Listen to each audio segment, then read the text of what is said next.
Hello guys, welcome back to my YouTube channel. நம்ம ரொம்ப நாளாக காத்துட்டு இருந்த ஆலிஸ் இன் பார்டர்லேண்டோட சீசன் 3 வந்து ரிலீஸ் ஆயிடுச்சு. ஸோ அது எப்படி இருக்குது, அதோட ரிவ்யூ பற்றி பார்க்க போகிறோம். அண்ட் அதுவும் இல்லாமல் அதோட எண்டோட மீனிங் என்ன அப்படிங்கிற பற்றி தான் நீ ஃபுல்லாக பார்க்க போகிறோம். ஃபஸ்ட்டு சீசன் 1 சீசன் 2ல் பார்த்தோம்னா ஆலிஸ் இன் பார்டர்லேண்ட் ரொம்பவே பர்ஃபெக்டாகவும் சூப்பராகவும் எடுத்திருந்தாங்க. அண்ட் ரொம்ப ரொம்ப த்ரில்லிங்காகவும் போயிருக்கும்.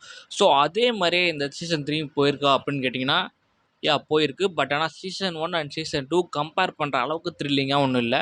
அண்ட் கேம்ஸ் எப்படி இருக்குது அப்படின்னு பார்த்தீங்கன்னா அஃப்கோர்ஸ் கேம்ஸ் வந்து பரவாயில்ல. மேக்ஸிமம் வந்து பார்த்தீங்கன்னா ஸ்டார்டிங் இருந்த கேமாக இருக்கட்டும், அண்டு போகிற ட்ரெயினில் ஒரு கேம் வரும். ஸோ இந்த மாதிரியான கேம்ஸ் எல்லாமே பர்ஃபெக்டாக இருக்குது, நல்லாவும் இருக்குது. ஆலிஸ் இன் பார்டர்லேண்ட் சீசன் 1 சீசன் 2 பார்த்தீங்கன்னா கதை அங்கேயே முடிஞ்ச மாதிரி தான் இருக்கும். ஏன்னா பிகாஸ் அதோட கதை என்னென்னா, அவங்க வந்து இறந்து வாழ்வுக்கும் இறக்கறதுக்கும் இடையில இருக்க ஒரு உலகத்தில் போய் தான் இருப்பாங்க. அங்கே நடக்கிற கேம்ஸ்லாம் பார்ட்டிசிபேட் பண்ணி அதில் வின் பண்ணுவாங்க. அதுக்கப்புறம் வந்து ரியாலிட்டிக்கு வருவாங்க. ஸோ இதுதான் வந்து ஆலிஸ் இன் பார்டர்லேண்டோட சீசன் 1 சீசன் 2வோட கதை. ஸோ இந்த சீசன் 1 சீசன் 2லேயே பார்த்தீங்கன்னா அவங்க எல்லா கார்ட்ஸுமே வந்து ஆடி முடிச்சிருவாங்க. ஸோ மிச்சம் இருக்கிறது ஒரே ஒரு ஜோக்கர் தான். ஸோ அந்த அவங்களும் வந்து ரியாலிட்டிக்கு வந்துடுவாங்க. ஸோ ரியாலிட்டிக்கு வந்ததுக்கப்புறம் திருப்பி எப்படி அந்த மரண உலகத்துக்கு போகிறாங்க, எப்படி வந்து அந்த ஜோக்கர் கார்டை வின் பண்ணுறாங்க அப்படிங்கிறத ஒரு டவுட்டாக இருந்துச்சு. ஸோ அதுக்கான தீர்வாக தான் சீசன் 3 வந்துச்சு. அண்ட் இதில் வந்து பார்த்தீங்கன்னா நம்ம சீசன் 1 சீசன் 2 பார்த்துருப்பீங்கன்னா ஸ்டார்டிங்கில் மட்டும்தான் வந்து ஐரிஸும் உசாகியும் வந்து தனித்தனியாக இருப்பாங்க. ஸோ அப்புறம் வந்து மேக்ஸிமம் 2 பேரும் ஒரே கேமில் தான் பார்ட்டிசிபேட் பண்ணுவாங்க. பட் இதில் எப்படி பார்த்தீங்கன்னா அவங்க லாஸ்ட் கேமில் தான் ஒன்றாவே வராங்க. ஏன்னா இதோட கதையே அப்படி தான். ஸோ சீசன் 3யோட கதை என்னென்னு பார்த்தீங்க அப்படின்னா, மரண உலகத்துலேருந்து ஒருத்தர் வந்து மேனிப்புலேட் பண்ணி உசாகியை வந்து உள்ளே கூட்டிகிட்டு போயிடுவாங்க. ஸோ அவரை உசாகியை காப்பாற்றுறதுக்காக ஐரிஸ் வந்து திருப்பி அந்த மரண உலகத்துக்குள்ளே போவாங்க. ஸோ உசாகியை ஐரிஸு காப்பாற்றினானா இல்லையா, இதுதான் கதை. ஸோ அந்த ஜோக்கர் கார்டை அந்த ஜோக்கர் கார்டை வின் பண்ணாங்களா. ஸோ இதுதான் பார்த்தீங்கன்னா சீசன் 3யோட கோரான கதை. ஸோ இதுக்குள்ளே பார்த்தீங்கன்னா நிறைய எமோஷன்ஸ், நிறைய ட்ராமாஸ், நிறைய த்ரில்லிங்கான விஷயம், கேம்ஸ் எல்லாமே பர்ஃபெக்டாக தான் இருந்துச்சு. But comparative to season 1 and season 2 பார்த்தீங்கன்னா கேம்ஸ் நல்லாவே இருந்தாலும் சீசன் 1 அண்ட் சீசன் 2 அளவுக்கு ஒரு இம்பேக்டை கொடுக்கலன்னே சொல்லலாம். சீசன் 1 அண்ட் சீசன் 2வில் பார்த்தீங்கன்னா நிறைய கேரக்டர்ஸ் நம்மளால் வந்து பார்க்க முடிஞ்சு. பார்த்தீங்கன்னா சீசியா கேரக்டர்லாம் பார்த்தீங்கன்னா ரொம்பவே கிளாஸியாக இருக்கும். ஸோ அந்த மாதிரியான கேரக்டர்ஸ் இந்த சீசன் 3ல் கொண்டு வரலையோ அப்படின்னு தோணுச்சு.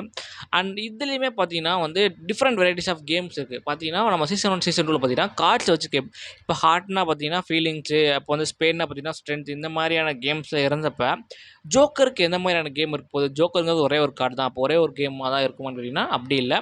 ஸ்டார்டிங்கில் நிறைய கேம் விளாண்டுட்டு கடைசியாக தான் ஜோக்கர் கார்டுக்கே போவாங்க. ஸோ அந்த கேம்ஸ்லாம் எப்படி இருக்குது அப்படின்னு பார்த்தீங்கன்னா ஓகே தான், பர்ஃபெக்டாக தான் எடுத்திருந்தாங்க. பட் ஆனால் அந்தளவுக்கு சீசன் 1 அண்ட் சீசன் 2 அளவுக்கு இம்பாக்ட் இருந்துச்சான்னு கேட்டால் கொஞ்சம் டவுட்டு தான். ஃபஸ்ட்டு கேம் பார்த்தீங்கன்னா ஒரு அம்புகள்லாம் வரும், அதெல்லாம் பார்த்தீங்கன்னா வேறு மாதிரி இருந்துச்சு. அப்புறம் ட்ரெயினில் ஒரு கேம் நடக்கும், அதுவுமே சூப்பராக இருந்துச்சு. மற்ற கேம்ஸ்லாம் பார்த்தீங்கன்னா பாதியாக விட்டாங்க. ஏன்னா ஐரிஸ் ஒரு பக்கம் விளாண்டுருக்காரு, உசாகி ஒரு பக்கம் விளாண்டுருக்காங்க. ஸோ அதில் பாதி இதில் பாதி காமிச்சனால ஒழுங்காக கேம்ஸ் வந்து ஆடியன்ஸ் எல்லாம் அட்ராக்ட் பண்ணிக்க முடியலையோ அப்படிங்கிற மாதிரி ஒரு இது இருந்துச்சு. ஸோ அதை தவிர்த்து பார்த்தோம்னா மேக்ஸிமம் எல்லாமே பர்ஃபெக்டாக தான் இருந்துச்சு கேம். ஓகே, சீசன் 3 வந்து பர்ஃபெக்டாக நல்லாவே இருந்துச்சு.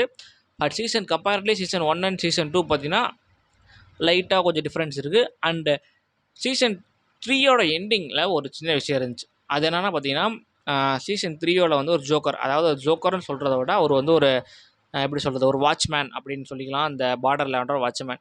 ஸோ அவர் வந்து சொல்லுவார், இந்த மாதிரி ஐரிஸுக்கும் அவருக்கும் வந்து ஒரு கம்யூனிகேஷன் போயிட்டுருக்கும். ஸோ அவர் கேட்பார், நீ வந்து சாவரியா இல்லை வந்து இந்த மாதிரி வாழ்க்கைக்கு திரும்பி போயிடேன்னா ஐரிஸ் வந்து கன்ஃபார்ம் நான் உசாகியோட வாழவே போகிறேன் அப்படின்னு சொல்லி போயிடுவாங்க. ஸோ அப்போ அந்த ஒரு கான்வர்சேஷனில் அவர் சொல்லுவார், இதுக்கப்புறம் தான் வந்து பார்த்திங்கன்னா இந்த பார்டர்லேண்டுக்கு நிறைய பேர் வரப்போகிறாங்க அப்படின்னு சொல்லுவார். அவர் சொன்னதுக்கப்புறம் அவங்களும் வந்து ரியாலிட்டிக்கு வந்துடுவாங்க, ஐரிஸும் உசாகியும். அதுக்கப்புறம் பார்த்திங்கன்னா ஒரு எர்த்வாக் நடக்கும்.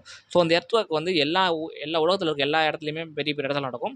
ஸோ அதை அப்படியே கட் பண்ணிட்டு பார்த்தீங்கன்னா திடீர்னு அப்படியே எல்ஏக்கு வந்துடுவாங்க, அதாவது லாஸ் ஏஞ்சல்ஸ்க்கு வந்துடுவாங்க. அங்கே பார்த்தீங்கன்னா ஒரு காஃபி ஷாப்பில் 2 பேர் வந்து ஒரு சீரியஸை பற்றி பேசிகிட்டே வருவாங்க. ஸோ அப்போ அங்கே கட் பண்ணி அப்படியே லைட்டாக மூவ் பண்ணோம்னா ஆலிஸ் அப்படிங்கிற ஒரு பொண்ணு இருப்பாங்க, ஒரு கேரக்டர் நேம் இருக்கும். ஸோ அதோட தான் டைட்டில் முடிப்பாங்க, அதோட அந்த படத்தை அந்த சீரீஸை வந்து முடிப்பாங்க. ஸோ இந்த இடம் என்ன சொல்ல வருது அப்படின்னா, நம்ம வந்து சீசன் 1 அண்ட் சீசன் 2ல் போட்டுருக்கோம், ஒரு கார்டை வந்து அவங்க தோக்கடிச்சாங்கன்னா அந்த கார்டு வந்து கண்டிப்பாக வெடிக்கும். அதாவது அந்த கார்டு மேலே இருக்க அந்த ஏர்ஷிப் இருக்கட்டும் கன்ஃபார்மாக பர்ஸ்ட் ஆகும். ஸோ அதுக்கப்புறம் அதுதான் தெரியும் வந்து இந்த கார்டை வந்து வின் பண்ணிட்டோம் அப்படிங்கிறதுக்காக. பட் இதில் ஜோக்கர் அந்த மாதிரி நடந்துச்சுன்னா கண்டிப்பாக கிடையாது. அண்ட் அதுவும் இல்லாமல் அந்த வாட்ச்மேன் சொன்னால் இதுக்கப்புறம் தான் பார்டர் லேண்ட்ஸுக்கு நிறைய பேர் வரப்போகிறாங்கன்னு சொல்லியிருப்பார். ஸோ சீசன் 4 இல்லை அப்படின்னா நம்ம வந்து ஸ்குவிட் கேம் பார்த்துருக்கோம் தெரியுங்களா?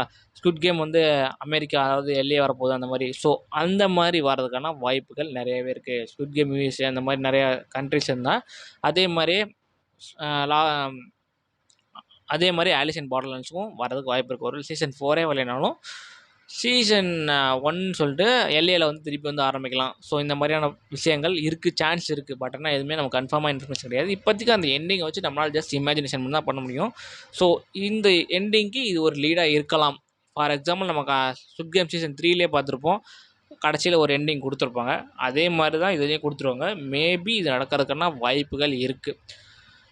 ஸோ அவ்வளோதாங்க விஷயம் இந்த வீடியோ. அண்ட் கடைசியில் ரிவ்யூ சீசன் 3 சூப்பராகவே இருக்குது, சூப்பராக பார்க்கலாம். பட் என்ன இன்னும் கொஞ்சம் கேம்ஸ் மட்டும் கொஞ்சம் இம்ப்ரூவ் பண்ணியிருந்தா இன்னும் கொஞ்சம் நல்லாயிருக்கும் அப்படின்னு தான் தோணுச்சு. வேறு எந்த விதமான ஃபால்ட்டுமே இல்லை. நல்ல ஒரு ஸ்டோரி லைன், நல்லாவே அந்த விஎஃப்எக்ஸ் எல்லாமே சூப்பராகவே இருந்துச்சு. ஸோ நீங்கள் என்ன செக் பண்ணி பார்க்கலாம் போய் பாருங்கள், கண்டிப்பாக உங்களுக்கு பிடிக்கும். அண்ட் இந்த மாதிரியான மோர் வீடியோஸ் பிடிச்சாங்கன்னா சப்ஸ்கிரைப் பண்ணி வச்சுக்கோங்க.